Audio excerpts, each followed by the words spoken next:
In today's video I'll show you how to stop the screen turning off automatically on your Nintendo Switch 2. Let's get into the method.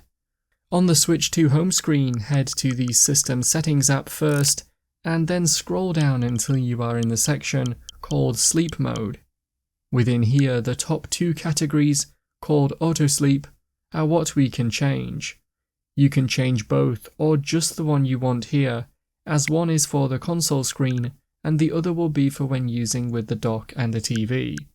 Select either option and choose Never if you want to fully stop the screen from ever turning off, but remember this will use a lot more battery and may cause screen burn. It might be best to increase this time rather than setting it to Never, but it is up to you. There's also an option to enable or disable auto sleep for when playing media content below these two options, which you could turn off. That's how to stop the screen turning off automatically on your Nintendo Switch 2. If you found the video helpful, remember to leave a like and feel free to subscribe for more. Check out the videos coming up right now, you might find these helpful too.